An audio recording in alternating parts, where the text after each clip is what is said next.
ਅੱਗੇ ਦੀਪਕ ਜੀ ਆਪਾਂ ਵੱਧਦੇ ਹਾਂ। ਕੱਲ੍ਹ ਦਾ ਇਹ ਵੀ ਹੁਣ ਮਸਲਾ ਵਿਵਾਦ ਜਿਹੜਾ ਉਹ ਕਾਫੀ ਜ਼ਿਆਦਾ ਅੱਗੇ ਜਿਹੜਾ ਉਹ ਪਹੁੰਚ ਗਿਆ। ਮਾਫੀ ਵੀ ਹੁਣ ਉੱਦਾਂ ਜਿਹੜਾ ਮੰਗ ਹੋ ਗਈ। ਸਾਹਿਬ ਸ੍ਰੀ ਗੁਰੂ ਤੇਗ ਬਹਾਦਰ ਜੀ ਦੇ 350 ਸਾਲਾ ਸ਼ਹੀਦੀ ਦਿਹਾੜੇ ਨੂੰ ਸਮਰਪਿਤ ਸਮਾਗਮ ਜਿਹੜੇ ਆ ਪੰਜਾਬ ਸਰਕਾਰ ਕਹਿੰਦੀ ਆ ਉਹ ਕਰਵਾਉਣੇ ਆ। ਉਹਨਾਂ ਨੇ ਸ਼ੁਰੂ ਕੀਤੇ ਉਧਰ ਆਈ ਥਿੰਕ ਜੰਮੂ ਕਸ਼ਮੀਰ ਵਾਲੇ ਪਾਸੇ ਉਸ ਦੀ ਜਿਹੜੀ ਉਹ ਸ਼ੁਰੂਆਤ ਹੁੰਦੀ ਆ। ਇਸ ਸ਼ਹੀਦੀ ਦਿਹਾੜੇ ਨੂੰ ਸਮਰਪਿਤ ਸਰਕਾਰੀ ਸਮਾਗਮ ਦੇ ਵਿੱਚ ਨਾਚ ਗਾਣਾ ਹੀ ਹੋ ਗਿਆ।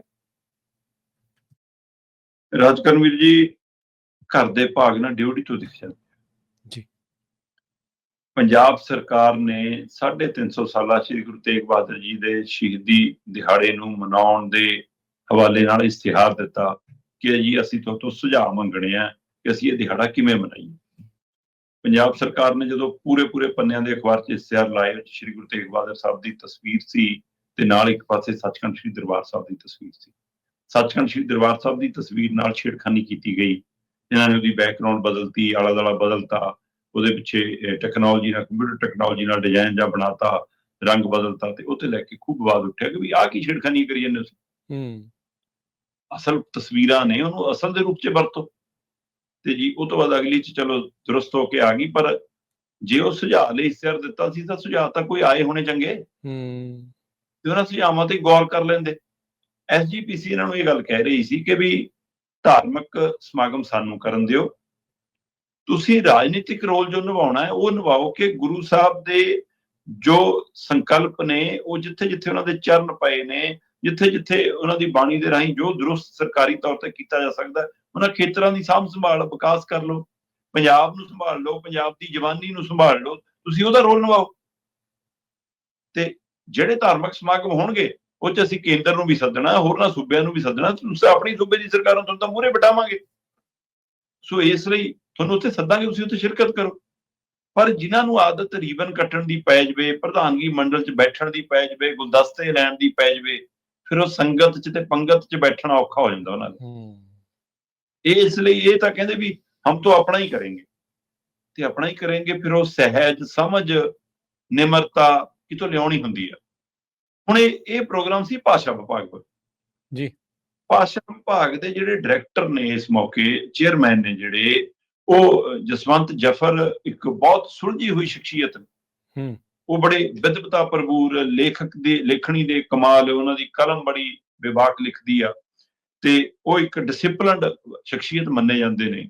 ਉਹਨਾਂ ਦੀ ਅਗਵਾਈ 'ਚ ਇਹ ਸਮਾਗਮ ਸੀ ਤੇ ਸ਼੍ਰੀਨਗਰ ਦੇ ਵਿੱਚ ਪ੍ਰੋਗਰਾਮ ਰੱਖਿਆ ਗਿਆ ਤੇ ਉੱਥੋਂ ਸ਼ੁਰੂਆਤ ਕੀਤੀ ਗਈ, ਕਿਉਂਕਿ ਉਸ ਨਾਲ ਇਹਨੂੰ ਕੜੀ ਨਾਲ ਜੋੜਨ ਦੀ ਕੋਸ਼ਿਸ਼ ਕੀਤੀ ਜਾ ਰਹੀ ਕਿ ਉੱਥੋਂ ਕਸ਼ਮੀਰੀ ਪੰਡਤ ਆਏ ਸੀ ਗੁਰੂ ਸਾਹਿਬ ਕੋਲ, ਹੈ ਨਾ।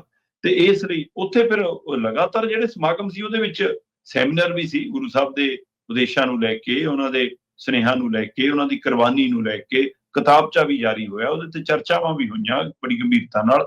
ਤੇ ਇੱਕ ਸੈਸ਼ਨ ਉਹਦੇ ਵਿੱਚ ਗੁਰੂ ਸਾਹਿਬ ਦੀ ਬਾਣੀ ਦਾ ਤੇ ਸੂਫੀ ਗਾਇਨ ਦਾ ਸੀ, ਜਿਹਦਾ ਗਾਇਕ ਵੀਰ ਸਿੰਘ ਨੂੰ ਜ਼ਿੰਮੇਵਾਰੀ ਦਿੱਤੀ ਗਈ ਸੀ।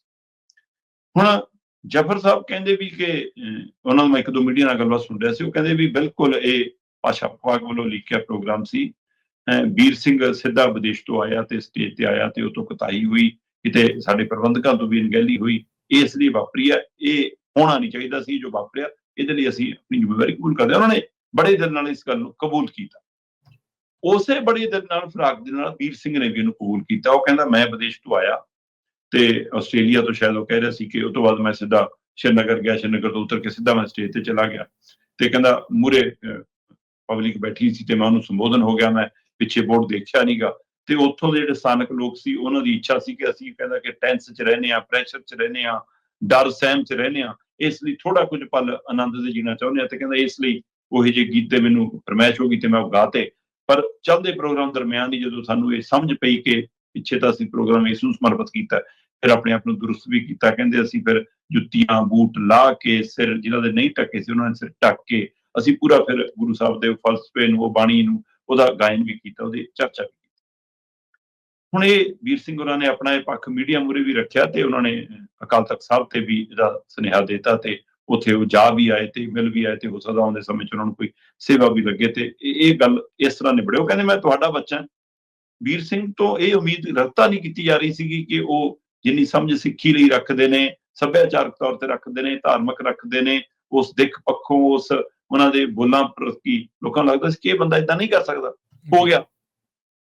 ਹੁਣ ਇਹ ਆਪਾਂ ਮੰਨ ਲੈਂਦੇ ਹਾਂ ਕਿ ਇਹ ਇੱਕ ਗਲਤਫਹਿਮੀ 'ਚ ਹੋਇਆ, ਕਿਉਂਕਿ ਇੱਛਾ ਨਹੀਂ ਹੋ ਸਕਦੀ ਜਸਵੰਤ ਜਾਫਰ ਤੋਂ ਲੈ ਕੇ ਵੀਰ ਸਿੰਘ ਦੀ ਕਿ ਉਹ ਏਦਾਂ ਦਾ ਕੁਝ ਕਰਨ। ਪਰ ਇਹ ਵੀ ਨਹੀਂ ਹੋ ਸਕਦਾ ਕਿ ਤੁਹਾਨੂੰ ਸੱਦੇ ਪੱਤਰ ਦਾ ਵੀ ਨਾ ਪਤਾ। ਇਹ ਵੀ ਨਹੀਂ ਹੋ ਸਕਦਾ। ਜਦੋਂ ਤੁਹਾਡੇ ਨਾਲ ਪ੍ਰਬੰਧਕ ਸੰਪਰਕ ਕਰਦੇ ਨੇ ਕਿਸੇ ਸਮਾਗਮ ਲਈ, ਤਾਂ ਤੁਹਾਨੂੰ ਜਾਣੂ ਕਰਾਇਆ ਜਾਂਦਾ ਹੈ। ਤੁਸੀਂ ਉਹ ਕਾਰਡ ਦੇ ਵਿੱਚ ਆਪਣਾ ਨਾਂ ਤਾਂ ਪੜ੍ਹਨ ਲਈ ਲੱਭਦੇ ਹੋ ਉਹਨੂੰ, ਕਿ ਮੇਰਾ ਨਾਂ ਕਿੱਥੇ ਲਿਖਿਆ, ਕਿਵੇਂ ਲਿਖਿਆ, ਕੀ ਲਿਖਿਆ, ਜੇ ਹੋਰ ਨਹੀਂ ਕਿਸੇ ਦਾ ਨਾਂ ਪੜ੍ਹਦੇ। ਸਹੀ ਗੱਲ ਹੈ ਨਾ। ਤੇ ਜਦੋਂ ਤੁਸੀਂ ਸਟੇਜ ਤੇ ਆਉਂਦੇ ਹੋ, ਇੱਕ ਕਲਾਕਾਰ ਦੇ ਨਾਤੇ ਖਾਸ ਕਰਕੇ, ਹੈ ਨਾ, ਪਤਾ ਕਿ ਚੈੱਕ ਜਿਹਦੇ ਸਾਈਨ ਨਾਲ ਪਾਸ ਹੋਣਾ ਉਹਨਾਂ ਦਾ ਨਾਂ ਨੂੰ ਲੈਣੇ ਪੈਂਦੇ ਨੇ, ਸੰਸਥਾਵਾਂ ਦੇ ਨਾਂ ਲੈਣੇ ਪੈਂਦੇ ਨੇ, ਫਿਰ ਉਹਦੇ ਲਈ ਤਾਂ ਬੋਰਡ ਤੇ ਨਿਗਾਹ ਜਾਂਦੀ ਹੈ। ਸੋ ਇਹ ਕਿਵੇਂ ਹੋ ਸਕਦਾ ਕਿ ਇਹਦੇ ਉੱਤੇ ਤੁਹਾਡੀ ਨਜ਼ਰ ਹੀ ਨਾ ਗਈ ਹੋਵੇ। ਠੀਕ ਹੈ, ਫਿਰ ਵੀ ਇਹ ਸਵਾਗਤ ਕਰਨਾ ਬਣਦਾ ਕਿ ਫਿਰਾਕ ਦਲੀਲ ਨਾਲ ਉਹਨੇ ਆਪਣੀ ਗਲਤੀਆਂ ਕਬੂਲ ਕੀਤੀਆਂ, ਬੇਸ਼ੱਕ ਉਹਨੂੰ ਥੋੜਾ ਜਿਹਾ ਇਸ ਤਰ੍ਹਾਂ ਮੋੜ ਦੇ ਕੇ ਕੀਤੀ ਹੋਵੇ, ਪਰ ਕਬੂਲ ਕਰ ਲਈਆਂ। ਇਹ ਸਿਆਣਪ ਭਰਿਆ, ਇਸ ਮਸਲੇ ਨੂੰ ਤੁਰੰਤ ਨਿਬੇੜਨ ਦੀ ਕੋਸ਼ਿਸ਼ ਕੀਤੀ ਹੈ। ਪਰ ਇਹ ਸਰਕਾਰ ਲਈ ਹੁਣ ਸਵਾਲ ਹੋ ਗਿਆ। SGPC ਜਿਹੜੀ ਪਹਿਲਾਂ ਅਰਜ਼ੋਈ ਅਪੀਲ ਬੇਨਤੀ ਕਰਦੀ ਸੀ, ਉਹਨੂੰ ਵੱਡਾ ਸਵਾਲ ਕਰਨ ਦਾ ਹੁਣ ਮੌਕਾ ਮਿਲ ਗਿਆ ਕਿ ਸਰਕਾਰ ਜੀ ਸਰਕਾਰੀ ਕੰਮ ਕਰੋ, ਇਹ ਕੰਮ ਸਾਡੇ ਤੇ ਛੱਡ ਦਿਓ। ਜੀ ਬਿਲਕੁਲ। ਜਿਹੜਾ ਕੰਮ ਆ ਉਸੇ ਨੂੰ ਹੀ ਉਹ ਸੱਜਦਾ ਆ। ਜਦੋਂ ਇੱਧਰ ਉੱਧਰ ਪੰਗਾ ਲੈਂਦੇ ਆ ਤੇ ਫਿਰ ਇੱਦਾਂ ਦੀਆਂ ਪੁੱਠੀਆਂ ਜਿਹੜੀਆਂ ਉਹ ਪੈਂਦੀਆਂ ਆ। ਤੇ ਪਤਾ ਆ ਜਦੋਂ ਧਾਰਮਿਕ ਭਾਵਨਾਵਾਂ ਭੜਕਣ ਦਾ ਜਿੱਥੇ ਖਾਸ ਕਰਕੇ ਖਦਸ਼ਾ ਹੁੰਦਾ ਆ, ਉੱਥੇ ਗੁਰੇਜ਼ ਕਰਨੇ ਚਾਹੀਦੇ ਆ ਇਹੋ ਜਿਹੀ ਗੱਲ ਤੋਂ।